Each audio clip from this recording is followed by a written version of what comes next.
Hi class, this is my professional counseling skills video blog.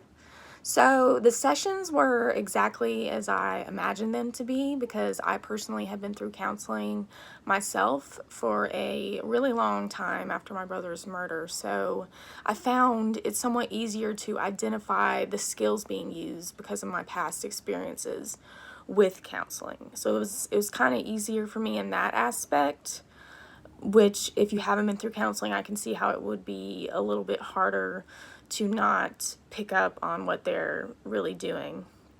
I noticed every skill was used from chapter 8, including summary. I wasn't sure how we were gonna get to see summary unless we saw an entire portion, like an entire counseling session. So I figured we'd be sitting here for about 3 hours watching 3 counseling sessions, which would have been fun.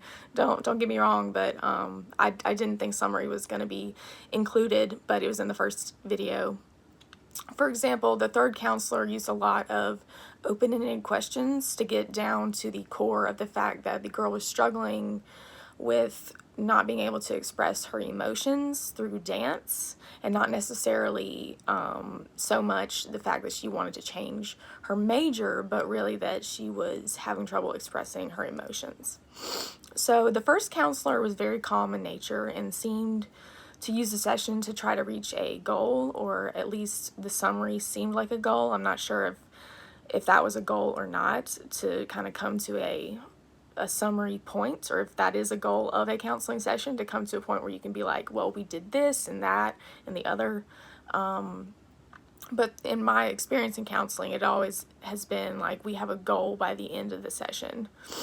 So the second counselor was very reactive. She seemed a little bit like me in that when I hear my friends, talking to me, I'm like, oh yeah, she's a lot of encouragers, like, yeah, and you could tell on her face that she was really listening, and she had a lot of just like facial expressions.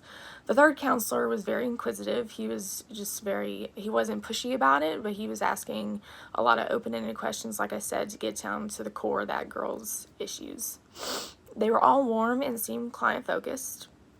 They were all sensitive to the nature of what they were doing and were gentle about the way they presented things to the client. And so that's really what I got from the videos. As far as my question would be, how do you juggle using the next skill while actively listening to the client? I know it probably gets easier as you go along to know what skill you're going to use, but I feel like I would be like, I got to use my next skill correctly, or like, what skill do I use, instead of focusing on what the client is actually talking about. So that's my professional counseling skills video blog. I can't wait to see y'all's, and I hope you enjoyed.